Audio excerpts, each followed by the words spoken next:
전학생이면 전학생답게 이대현.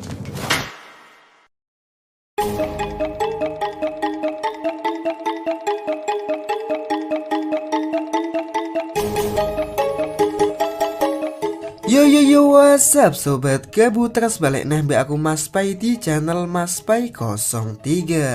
Gimana nih puasanya? Aman?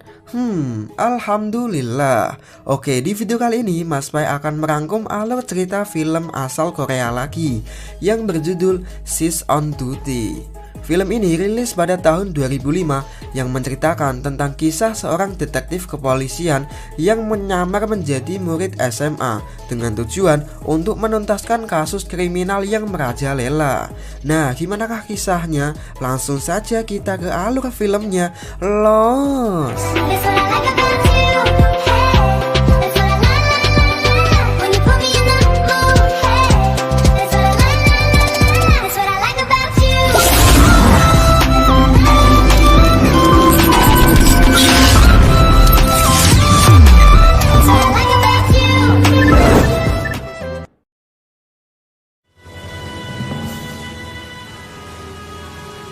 Cerita dimulai di suatu kapal di mana terdapat seorang polisi wanita yang sedang menyamar menjadi siswi SMA. Ia bernama Jen, nggak pakai Jessica. Di sini Jen dan rekan-rekannya yang sedang mengintai berniat akan menggagalkan aksi perdagangan wanita yang dilakukan oleh seorang penjahat bernama Hammer. Ketika Hammer akan masuk ke kapal, rekan-rekan dari Jen pun akan menyusulnya ke dalam. Namun saat akan keluar, mereka semua sudah dihadang oleh para anak buah Hammer. Di sisi lain, Hammer yang sudah ada di dalam sedang menawarkan gadis-gadis kepada seorang mucikari. Jen pun kesal karena rekan-rekannya tak kunjung datang. Dengan terpaksa, ia pun akan melancarkan aksinya sendiri.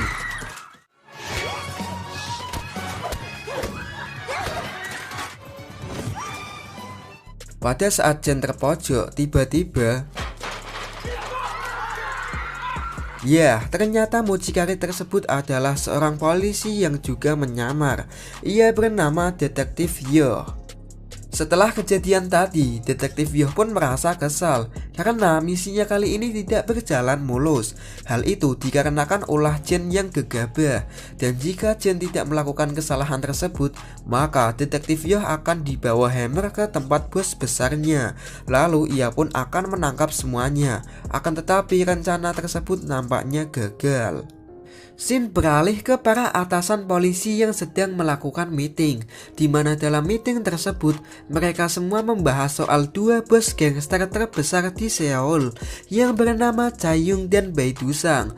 Dulunya mereka berdua ini bersahabat, namun sekarang Chae-young sudah tobat dan ia akan menyerahkan dirinya ke polisi untuk memberikan kesaksian dalam melawan sahabatnya dulu, Bae Do-sang.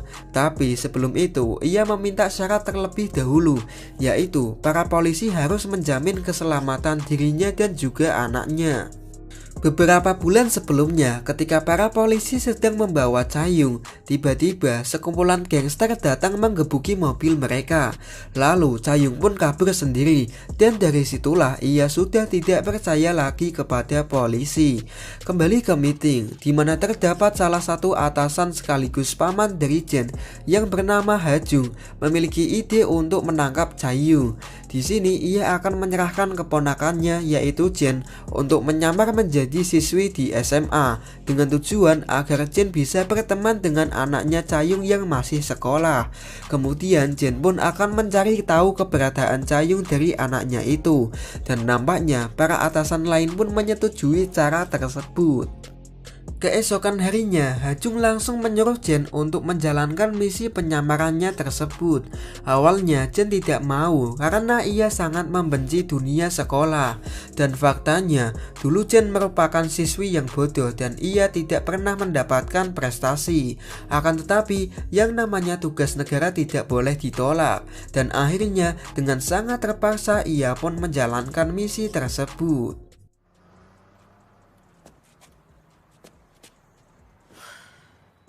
Di dalam, Jen pun diperkenalkan kepada murid-murid yang lain. Ketika hendak duduk, ia melihat anak dari Chaeyoung yang bernama Seung-hee. Di sini, Jen duduk dengan anak orang kaya yang bernama So-young. Saat Pak Guru sudah keluar, So-young bertanya kepada Jen, "Kok wajahmu keriput? Pasti udah tua ya?" Jen pun membalasnya dengan mengatakan, "Kok masih SMA payudaramu besar? Kena kanker ya?" Tak terima dengan hal itu, So-young pun melaporkannya kepada geng cewek di sekolah tersebut. Ya, lagi 집이야. Kemudian, pemimpin geng tersebut mengajak duel Jen di halaman, dan Jen pun menerima tantangan tersebut. Nampaknya para cewek-cewek tersebut dengan mudah dikalahkan Jen. Setelah itu, Jen menghampiri Seung-hee yang sedang makan di kantin. Jen pun bilang bahwa dirinya murid baru. Lalu ia mengajak Seung-hee untuk berteman. Akan tetapi Seung-hee menghiraukannya dan langsung pergi begitu saja. Jadi Seung-hee ini sebenarnya ia anak yang ceria. Tapi setelah kematian ibunya, ia menjadi anak yang pendiam dan cuek ke semua orang. Tiba-tiba datanglah seorang cowok yang bernama Kang No, di mana ia juga murid baru. Lalu Kang No mengajak kenalan Jen. Nampaknya Jen terpesona melihat kegantengan Kang No. Tak lama kemudian datanglah So-young untuk meminta maaf sambil memberikan cek berupa uang untuk menjaganya. Nah, sebelum ada Jen, So-young dijaga oleh geng cewek tadi. Setelah pulang sekolah, Jen diantar ke apartemennya oleh rekan detektifnya yang bernama Kim Sang. Nah, apartemennya ini terletak tepat di depan apartemen milik Seung-hee. Jadi setiap saat Jen bisa mengawasinya. Sebelum pergi, Kim Sang memberikannya catatan yang isinya tentang fakta-fakta dari Seung-hee. Di malam harinya, ketika Jen sedang membaca buku catatan Seung-hee, tiba-tiba Kang No muncul. Ternyata Kang No tinggal di samping apartemennya Jen. Esoknya terdapat berita tentang bos gangster yaitu Bae Du-sang yang sedang menjalani persidangan karena kasus pembunuhan. Namun karena belum ada bukti yang kuat untuk memenjarakannya, akhirnya Bae Du-sang pun dibebaskan. Adegan berpindah di suatu tempat di mana Bae Du-sang menyuruh para anak buahnya untuk mencari Chaeyoung, karena si Chaeyoung ini adalah saksi utama atas semua kejahatan Bae Du-sang yang bisa menjebloskannya ke penjara. Di sekolah, Seung-hee sedang berkelahi dengan pemimpin geng cewek, dan ketika Seung-hee akan dipukul, tiba-tiba Kang No datang menyelamatkannya. Kemudian mereka berdua pun ngobrol. Nampaknya di balik jendela terdapat Jen yang sedang memantau mereka berdua.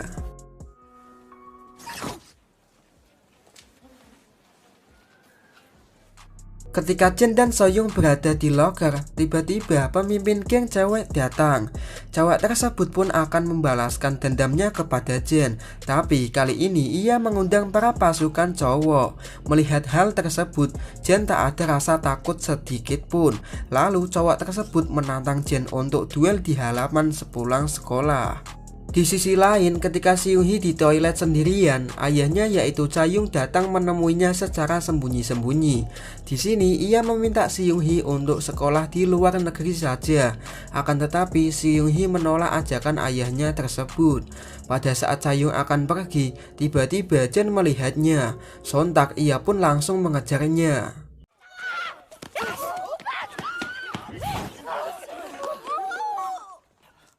Jen pun terus mengejarnya hingga akhirnya ia kehilangan jejak dari Chaeyoung. Lalu ia pergi menemui pamannya dan Kim Sang. Jen pun bilang bahwa dirinya baru saja mengejar Chaeyoung tapi gagal.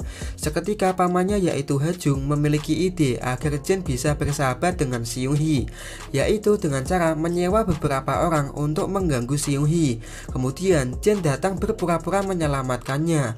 Dengan begitu ia pasti mau menjadi temannya Jen karena Jen sudah menyelamatkannya.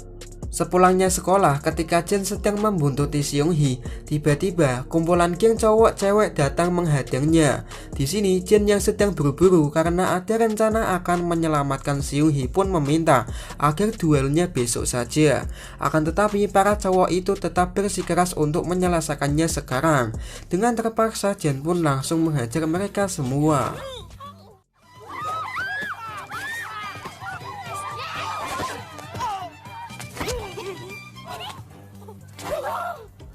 Setelah selesai menghajar mereka semua, Jen pun langsung bergegas lari untuk menyelamatkan Seung-hee. Namun Jen sudah telat dan sekarang Seung-hee sudah diselamatkan oleh Kang No, sehingga rencana pamannya itu pun harus gagal.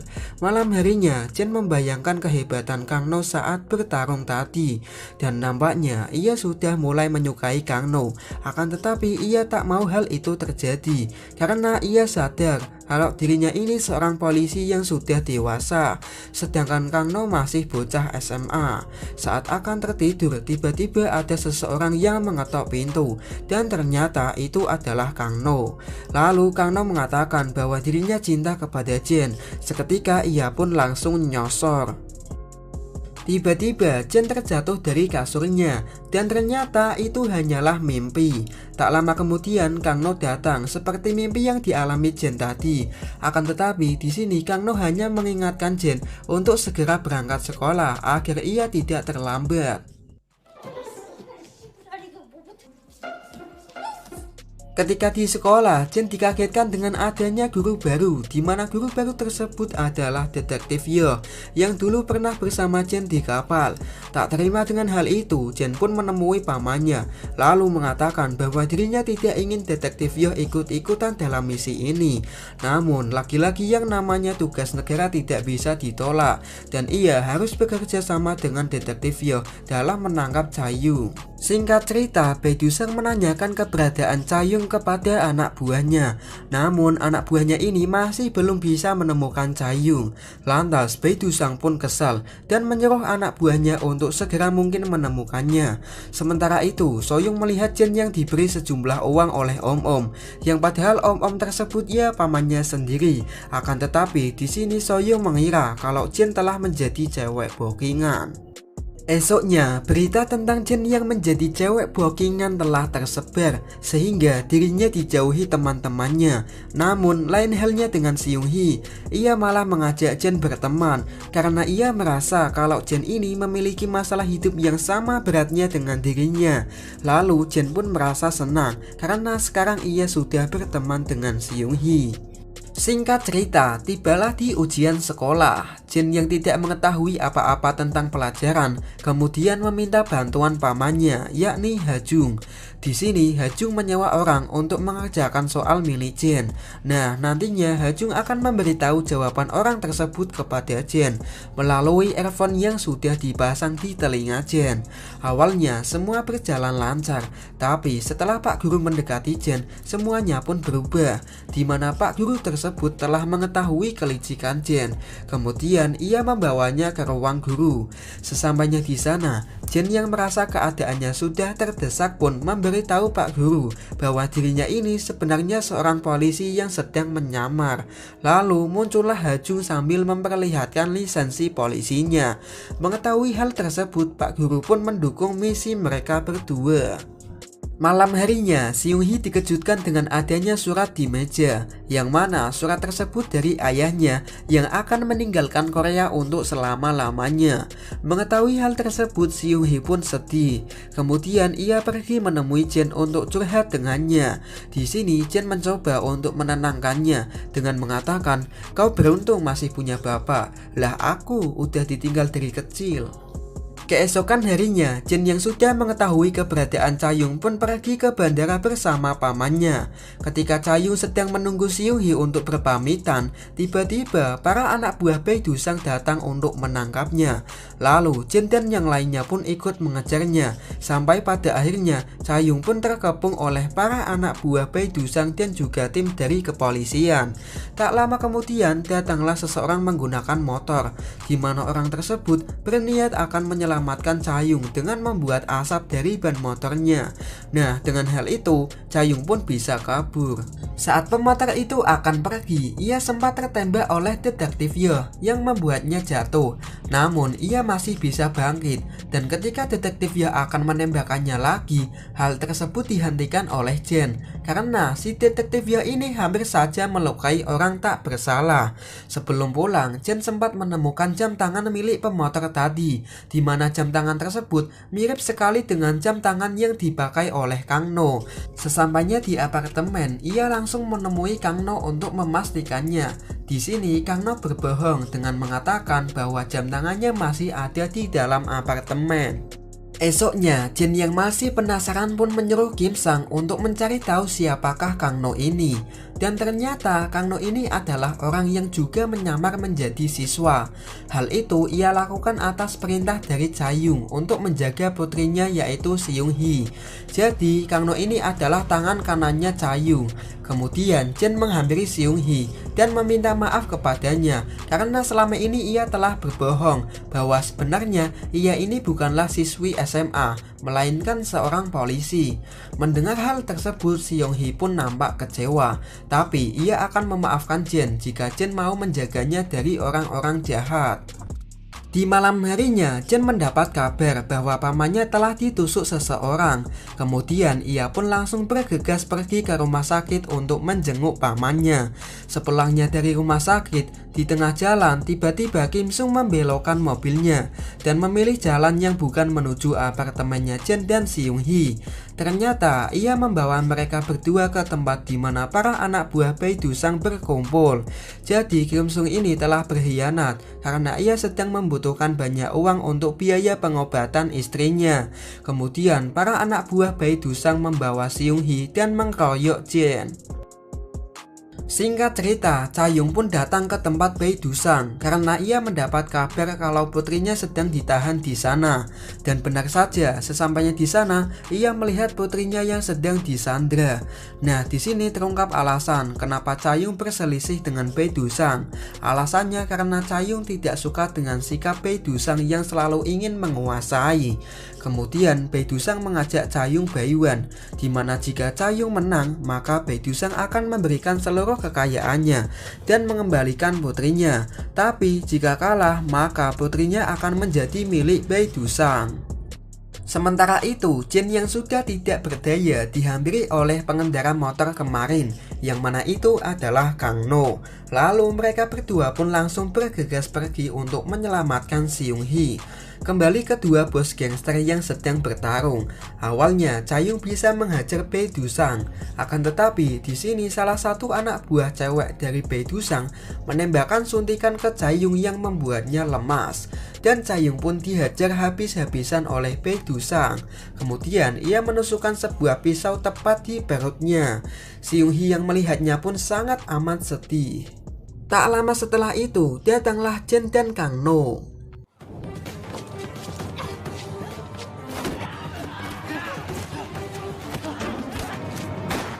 Di sini mereka berdua membagi tugas. Kang No menjaga Seung-hee dan Jin mengejar Bae Dusang yang akan kabur.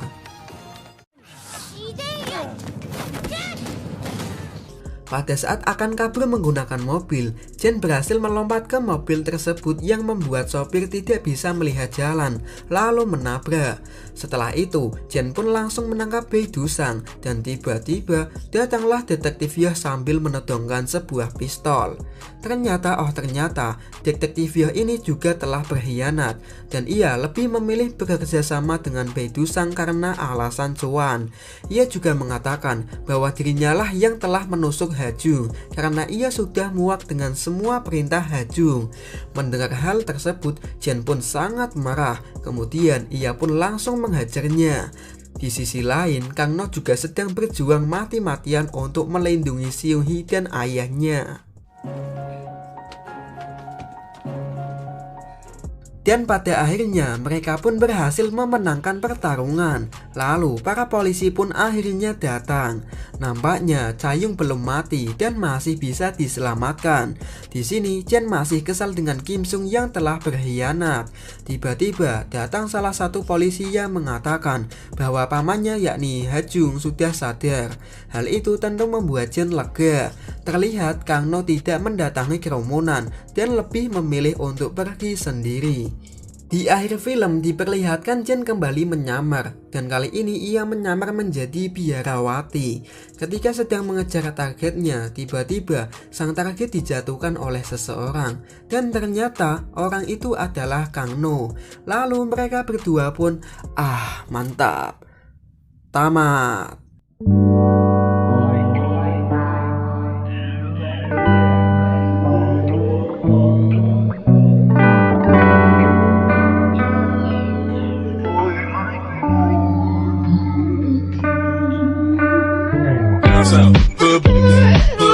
Oke, segitu dulu pembahasan dari Mas Pai. Secara overall film ini sih sangat sederhana, tapi yang bikin seru itu ada sisi komedinya. Nah, pesan yang dapat diambil yaitu janganlah kalian membuli orang yang belum tahu latar belakangnya. Siapa tahu kan polisi. Apaan sih anjing? Udahlah. Jangan lupa di like, comment, and subscribe ya cuy. See you in the next video. Bye bye.